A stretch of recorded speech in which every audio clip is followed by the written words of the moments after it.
Hey, Mark. Hey, guys. Okay, so everybody can see me? We're good to go? Yeah. Hi. Okay, hey, everybody. Um, all right, we are good to go. Awesome. Okay, so Dr. Ferguson and I wanted to let you know a couple things. I'm good. Actually, I'm okay. I'm not that good. Have you ever had one of those days where it's not like anything serious goes wrong, but like all these tiny things go wrong and it's super annoying and you're already really mad by like 10 a.m.? I'm there. I'm there. It's not you guys though. I like you guys. Yeah, yeah, I'm feeling it. I'm sure at this point in the year too, you guys are like ready to be done. Um, so a couple things that I wanted to let you know. First, hi Jonathan. Um, First, we decided that instead of trying to schedule makeups for these in-class essays, which I know is like a pain in the butt, instead we're going to plan those last 2 days of class. So that would be May 12th and 13th, I think are our last 2 days for this class. We're going to plan for those last 2 days of class to be like makeup days. Um, if by that point you've already written two of the three in-class essays and got an A or a B on them, then you're done.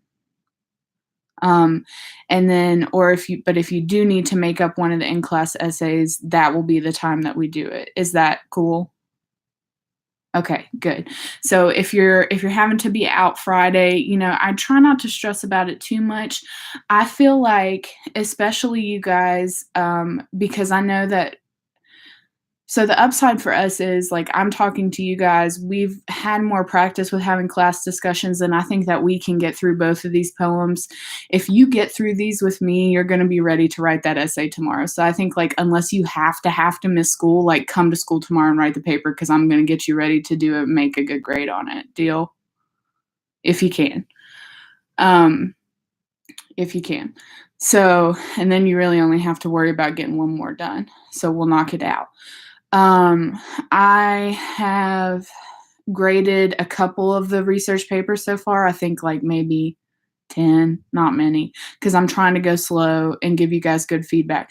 My goal is to have all research papers graded by Friday so that if you get anything, mom says lower than a C, but I'm going to say low. If you're lower than a B, and especially like your grade anyway is kind of in trouble, and you want to rewrite it to get something better, let me know and I'll work with you on it, and we can fix that research paper if need be. Okay? I'm going to try to help you. Um, the other thing, in the syllabus, it said that you were going to have, let's see, I was given a 50 on your paper, on your outline, and was told by me or Ferguson.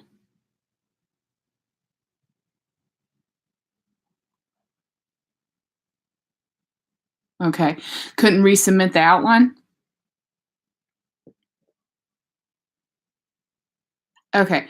Uh, let, okay. I would say, Grace, like, in the overall picture, and this goes for all of you, in the overall picture of things for these classwork grades, like classwork in and of itself is 20% of your overall grade. You've had tons of classwork things, like all that group work assignments, all those little like things they carried assignments, all of that goes into classwork.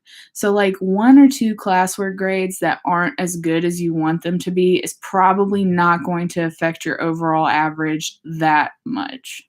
However, if it's like making the difference in a letter grade for you, which I'd highly doubt it would, Grace, but if it is, like if it's knocked you down to a B or something, you want an A, email me and we'll look at it. But I'm pretty sure, like in the scope of things, that probably didn't hurt your overall grade too much. And especially after you get your research paper grade, see where you're at. And then if you want me to fix it, I'll look at it. Deal? Deal for everybody? Deal? Okay.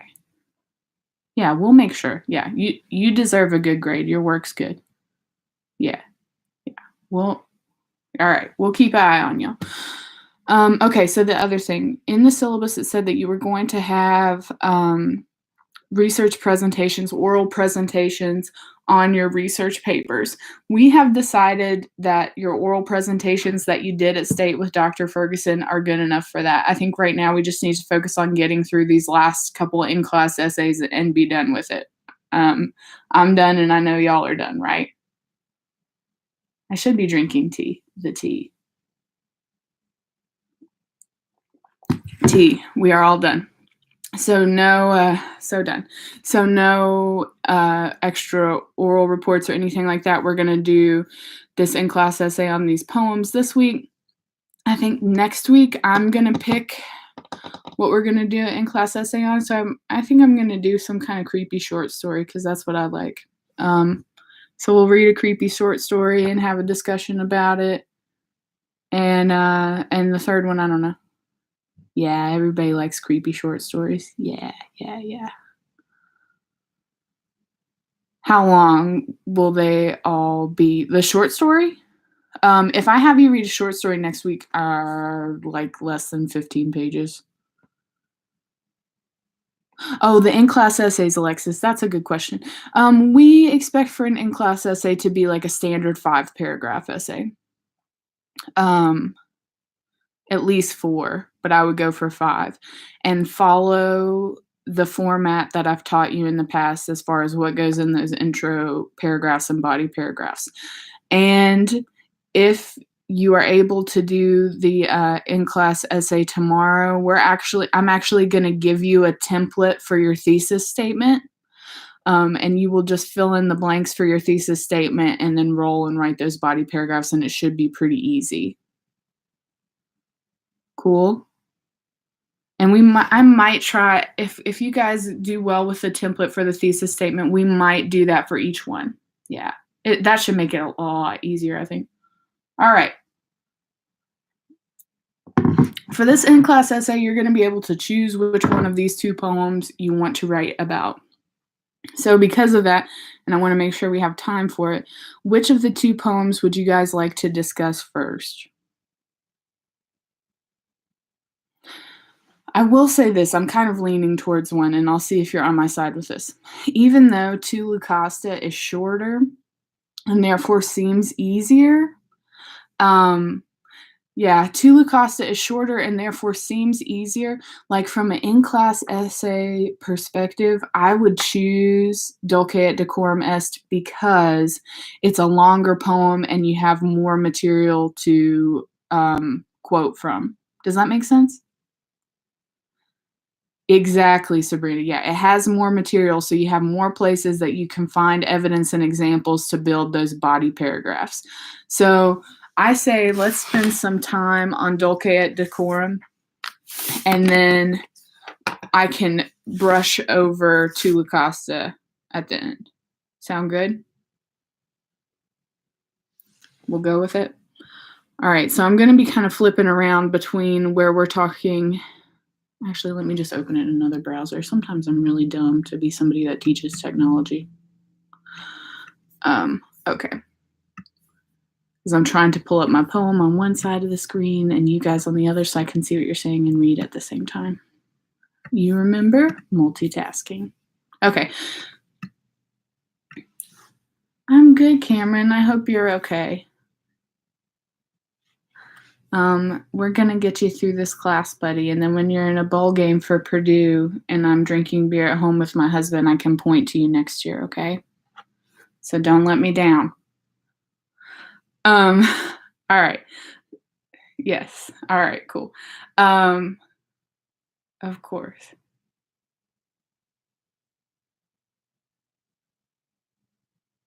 Thanks very much. Thanks very much. Okay, my love. So if you can, why don't you also pull up the text for Dulce et Decorum Est? I'm watching No. What are you not going to, baby?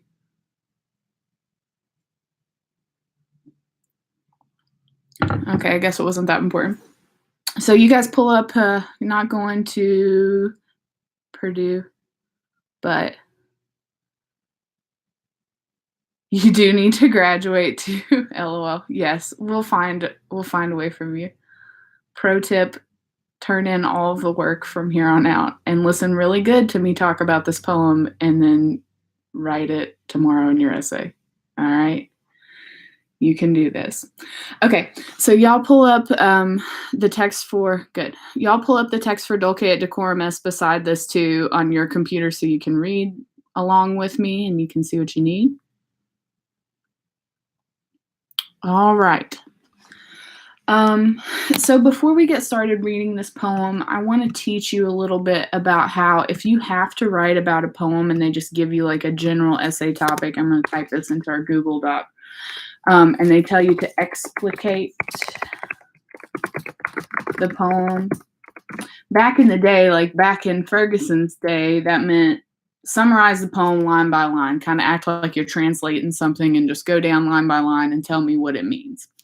Now, when we say explicate the poem, usually the best way to explicate is to figure out the theme and then give like 3 examples of usually some kind of like figurative language is the easiest that helps build that theme. Okay. And so hint, hint, that might be what you're doing tomorrow if you have an in-class essay on this poem. So the first thing we need to do is we need to figure out the theme. Does anybody know, and I suppose you could find out real quickly, the title comes from Latin, and it's important down at those bottom 2 lines where you see Dulce et Decorum Est pro patria more. Do any of you guys take Latin? Are any of you Latin nerds? Do they do Latin anymore? No. Something about sweet is true. Yes, something about sweet. No more Latin. That's probably good. It's on virtual. Yeah, muy difícil. It is a lot harder than countries in there. That's right, Mark. Yeah, it's really hard. I did it for 5 years, but when I did it, like we had a teacher at Tazewell and then we would videogram. Yes, Noah, it is sweet and fitting to die for one's country. Good job. And death. Mark says, and death. Yes, so Noah is correct. The direct translation of that is, it is sweet and fitting to die for one's country. And even to us in this generation, when we hear that, especially after we've read like things like The Things They Carried and stuff, we're immediately like, no, it is honorable, but it is not sweet. And it's very often like when we looked at some of those examples from Vietnam, like it wasn't very sweet. It wasn't very fitting. We think about the way like Lavender died, Lemon died. We've already kind of seen some of the horrors of war. But, back in the day, this was really what they believed. Not just that it was honorable to sacrifice your life, but that it was like good. It was desirable to be able to die in battle for your family and for your country. And so Owen is writing this. This poem is during World War I. And he's in the trenches in Europe. So it's important to have all of this context because it helps us understand kind of what he's trying to tell us in this poem. So it's important to remember this is World War I, and he's in the trenches in Europe. Are you guys fairly familiar with like trench warfare and how that looks on the ground for soldiers?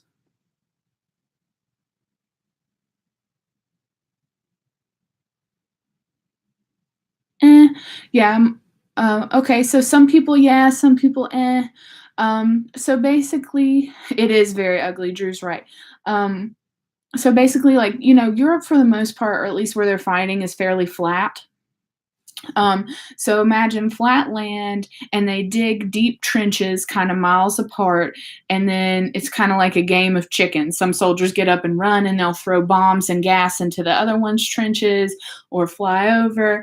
But a lot of your time in war then, you're hiding in a trench, like in a deep dug out trench in the ground, waiting for somebody to shoot at you or throw a bomb at you. So you're in a constant state of paranoia. And then they start using gas. Yeah, a lot of stalemates because it's just from a tactical standpoint, it's not a great way to fight. Although, like, this is the first war that we're in Europe that we're getting away from. Let's all line up and go against each other and shoot. To let's hide in holes and throw gas at each other. But the chemical warfare aspects of World War I were even worse than World War II because they would use things like mustard gas. And Owen, I want you to know about this because some of the imagery in this poem, actually most of the imagery in this poem, is what happens during a gas attack. All right. So with that in mind, we've got our context. We know that he's calling it, he's saying it is sweet and fitting. And it's important to notice in the title, he doesn't put the whole pro patria more. It's just dulce et decorum est. And that part of the sentence translates to it is sweet and fitting. All right. So let's hop into the text. I'm looking at these first lines. Bent double like old beggars under sacks, knock-kneed, coughing like hags, we cursed through sludge. What kind of figurative language are you seeing already in that second line? Coughing like hags. What is that? Imagery, and it is a simile. Yeah, it's a simile, right? Because we've got that comparison using like or as. Coughing like hags. So who do we really don't know yet. Who is he referring to? Well, it says we, so whoever we know, it's somebody that he is with. I think Owen is English, so he's with the English army. Till on the haunting flares we turned our backs and toward our distant rest began to trudge. So if they're trudging, what are they doing right now? It tells you in the next line too. What are the soldiers doing? Yeah, they're walking, they're marching on to their next spot. Men marched asleep.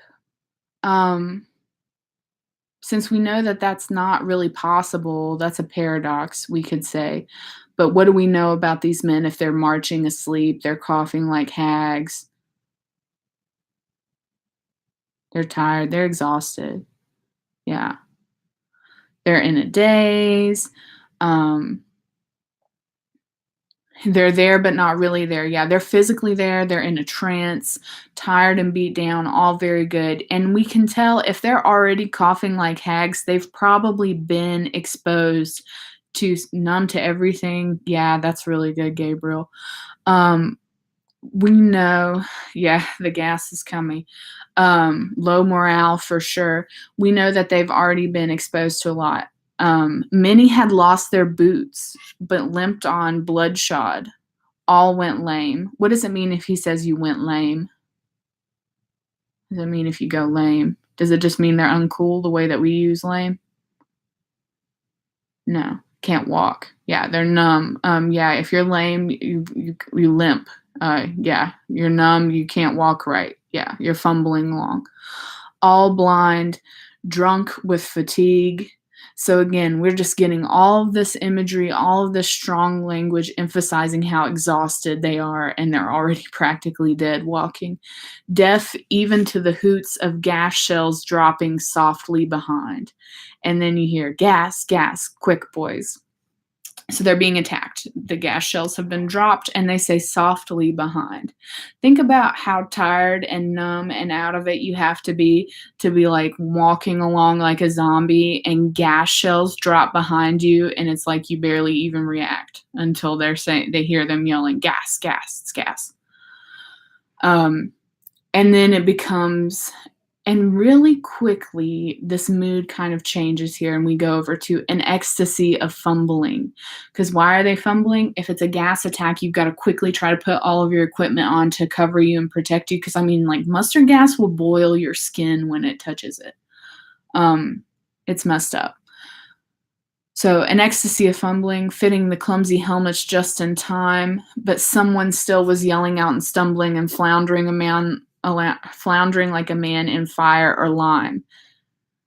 One of the guys doesn't get his helmet on in time. So the gas descends, all the rest of them have covered themselves up, but there's this one guy who didn't get it out in time. And then here our imagery becomes really strong again. Dim through the misty panes and thick green light, as under a green sea I saw him drowning. In all my dreams before my helpless sight, he plunges at me, guttering, choking, drowning. If in some smothering dreams you too could pace behind the wagon that we flung him in and watch the white eyes writhing in his hanging face like a devil sick of sin, if you could hear at every jolt the blood come gargling from the froth corrupted lungs, obscene as cancer, bitter as the cud of vile incurable sores on innocent tongues, my friend, you would not tell with such high zest to children ardent for some desperate glory the old lie. Dulce et decorum est pro patria more. All right. So, does Owen believe that it's sweet and fitting to die for one's country the way that he watched people die in World War I?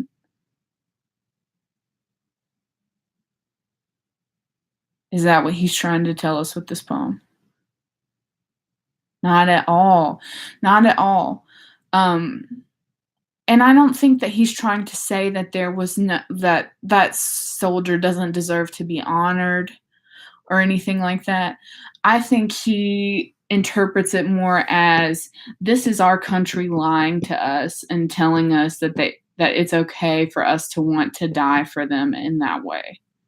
'Cause the way that guy dies is terrible. Dying in mustard gas is horrible, and he describes that with that imagery really well of him basically drowning in his own blood, and they're having to pick him up and put him in a wagon and watch him writhe around and die, because he didn't get his helmet on in time. So if we had to, the theme of a poem or anything, we usually state in a sentence. How would we state the theme of this poem?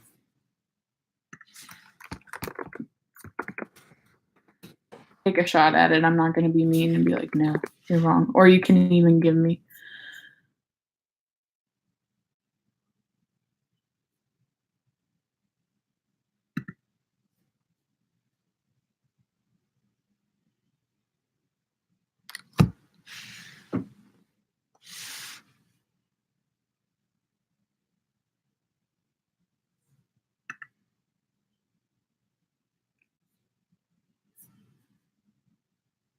You guys are hitting on it good.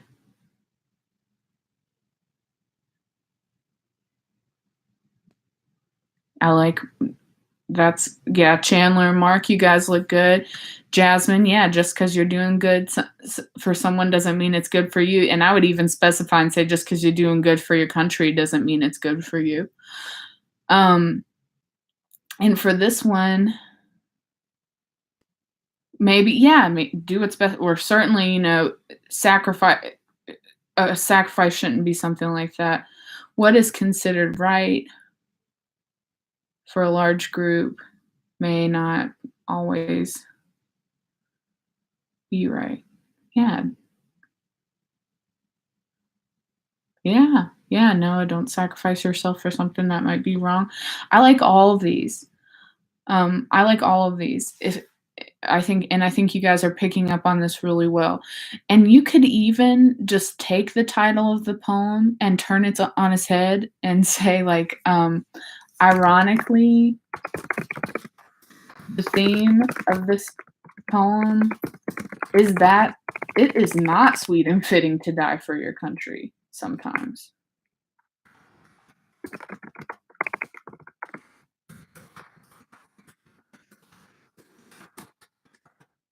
You absolutely can use that. Yep, you can. You sure can. I'm trying here. All right. Yeah, you can definitely use that. And the main reason that I like it is because you can remember that, right? Like, I know that you can walk away, and if I just took the title of the poem and put not, too bad you can't put like a Borat meme in your essay, like, it is sweet and fitting to die for one's country. Not.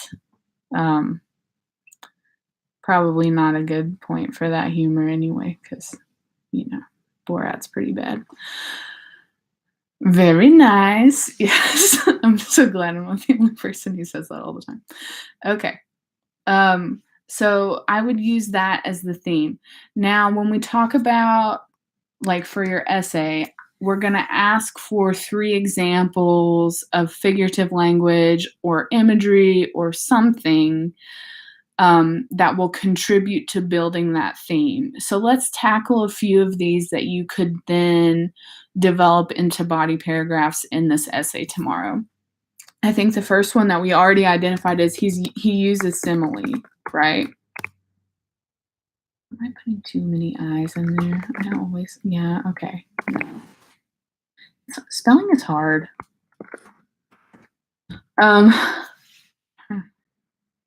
Fun fact, if you're typing in front of a crowd, you will lose your ability to spell. All right, so we know he uses simile in the poem, and we know we've got coughing like hags in line 2. I'm looking back over here to see if we've got any other.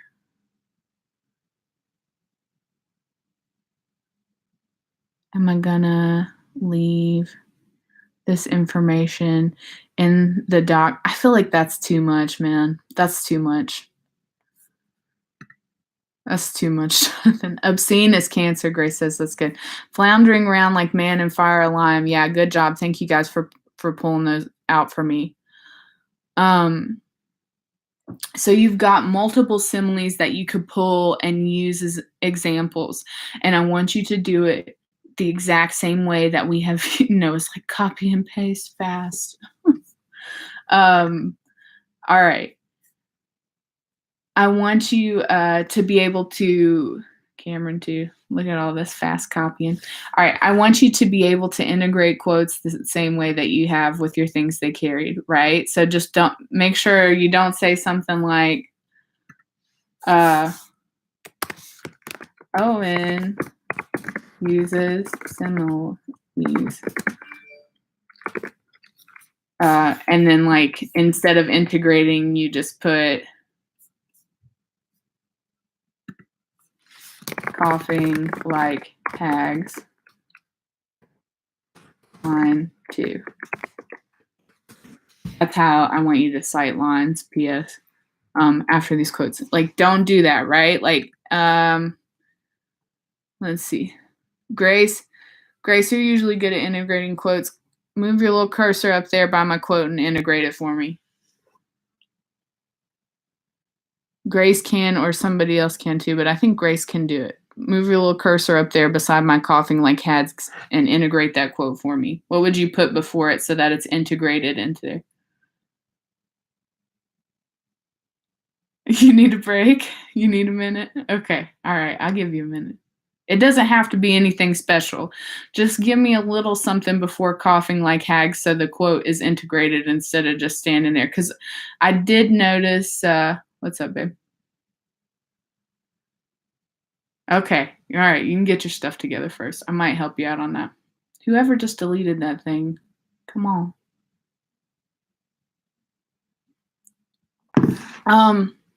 I saw a meme yesterday where it was describing, like, my friend in class, the professor asked a question, and he paused for a long time, and then he said, "I'm not dumb. I'm just coming up with my answer." And it applies here. I know you're not dumb. You're just coming up with your answer. It's good.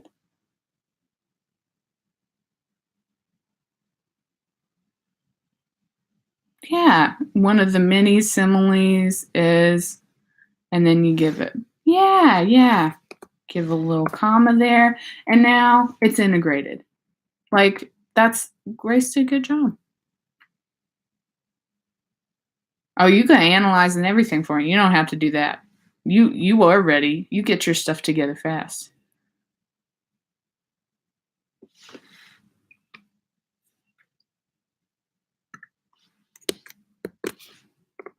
You did good. Thank you. I'll finish it for you. Okay. So remember, and actually Grace brings up a good point there. I'm not going to nail you guys on formatting so much when we're in a in-class essay, but for novels, you put the title in italics, and for poems, you're going to put the title in quotation marks. If it's short, it gets quotation marks. Tiny. And if it's big, it goes in italics. Okay. And then you're going to explain, so you would explain in your analysis how these similes help build that theme. Does that make sense? So you would give coughing like hags. First, you need to explain how it's a simile. Second, you need to explain how that shows that it's not sweet and fitting to die for your country, which isn't hard to explain, right? It's not sweet and easy and honorable to be walking around half dead coughing like hags, according to Owen. And that's how I would put that in that body paragraph. All right. So simile is one thing that you could get into. Another point that you could make based on imagery. All right. We talked about imagery a lot with the things they carry. Just remember that imagery appeals to all of the senses. So not just sight.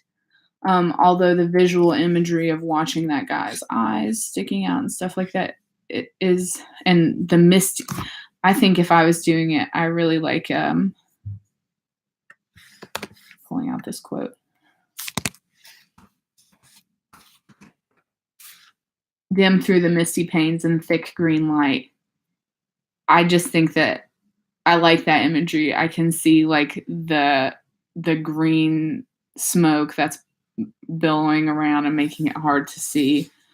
And that would be one that I would probably pick to talk about how, like, looking through misty panes and thick green light, that imagery, it makes me visualize, of course, the gas attack, but also like that's really spooky. Looking through thick green light and stuff like that kind of makes you think of Halloween or something. It's not what you would think of as far as like a beautiful battle scene. Yeah, the blood coming out of the guy's mouth when he's coughing it up, gargling. Yeah. Which would that appeal, the blood coming out gargling? I like that, Grace, because that's not necessarily just sight. You're not only seeing that blood coming out gargling. What sense does the word gargling appeal to? Yeah, you can hear that guy coughing when you read that word gargling, and it's jarring to the reader. So that's a fine example that you could use for imagery as well. His hanging face like devils sick of sin. You can pull imagery out of the entire poem. So I think no matter what you choose to talk about, I would make sure that imagery is one of the points that I cover in one of my body paragraphs. Another thing that I would choose, and that I think once you learn makes writing about literature in general a lot easier, I like to talk about word choice. This is probably how much time do we have left? Do we have like about 10 minutes? How much time are we looking at here? Remind me of my time. All right, 9 minutes. So we're going to make word choice count. All right, so word choice is the last one that I would choose. And you really do pick out specific words from the poem and talk about how they contribute to this feeling that war is a negative experience, right? So a real quick lesson that I always give my kids, all words have two meanings: the denotative, which is like the dictionary, and connotative, which is the emotional attachment that we give that word. For example, if there is a fine lady that walks into the room and someone says, "Ooh, she's thick," with like 3 C's. Denotative dictionary meaning we know that she is chubby in certain desirable areas, right? Connotative meaning is that a positive or negative thing? If we said that a girl is thick, especially like in our slang today, is that positive or negative? You guys tell me. I know you know what thick is. Depends, says Chandler. I guess depending on the thickness. All right. But for the most part, if you're saying everyone says depends. All right. Well, usually that kind of thick is typically a positive thing, right? Walk with me here for the cases for the circumstance here, it's positive. Whereas if the same girl walked in and there was a doctor there and they said, "Whoa, she is obese." Okay? Similar dictionary meaning. She is overweight, right? But the connotative meaning is much stronger here because if you say obese, is that positive or negative? I mean, it's clinical technically, but for the most part, bowl of oatmeal, thicker than a bowl of oatmeal. I have seen that vine. That's a good one. But it is definitely negative. Yes, definitely than a Snickers. Right, right. Brick house. Yes. Okay. So all of you guys are familiar, right? These are examples of talking about word choice. The other favorite example I have, when I was pregnant with the twins, I was huge because I was pregnant with twins. And one day when I was getting an ultrasound towards the end, Greg, my husband, was patting my legs. And he looked at me and he said, "Wow, Erica, your legs are jacked." Which to him was a really positive word because he's a jock and he's trying to tell me that my legs are strong.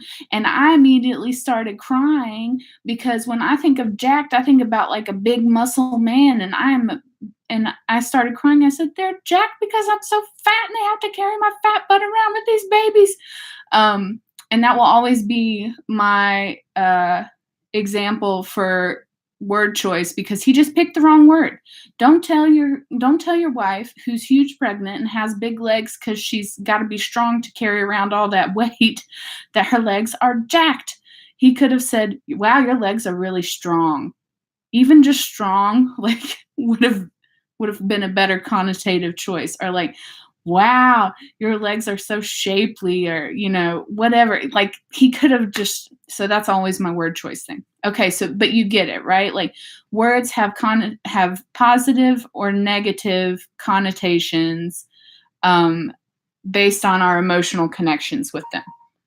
With that in mind, you guys could easily go over into Owen's poem, right? And pick out words, singular words that have really strong negative connotations, right? And in word choice, I would just use one or two words at a time, right? So one of them that I might choose smothering dreams, right? Smothering dreams is going to make that reader feel really negative because your dream should not be smothering. Floundering, fumbling, sludge. Choose words that have a strong negative connotation, and then in your analysis, just explain how that makes the reader feel negative and continues building that theme of war is hell and it's not that easy to die in it. Does that make sense? Think you can write a good one on word choice? Cool. All right. Now, if you decide that you want to write on Tula Costa, you can probably use just about all of the same examples. You just need to know that the theme of Tula Costa is a little different in that it's kind of the opposite. Like he's trying to say, he's basically Tula Costa is the opposite. Owen's trying to tell us that war is hell and it's not cool to have to sacrifice for it. And Lovelace, right, is telling us, it is Lovelace, I believe. Yes. Lovelace is telling us that war is worth sacrifice and I'm willing to sacrifice everything to get the glory of war. And you could use pretty much all of those same things if you want to write about that one instead of Dulce et Decorum Est. But I feel like you know Dulce et Decorum Est really well now, so if it's smart to write about that one. I know you guys have got to go. So is there anything else that you need? Do you feel like you're ready to do this paper?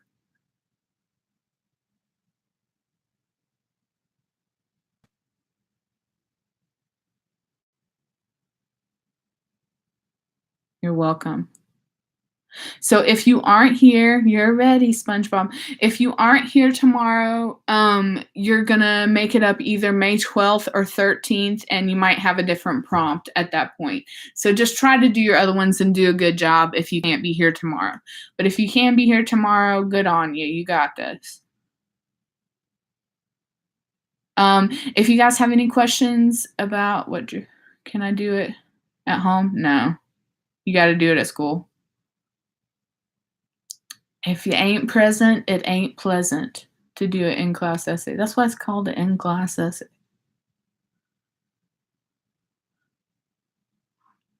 All right, all right. Bye, guys. Email me if you need something. I will say hi to the kids from you. All right, you did a good job. I'll talk to you guys next week.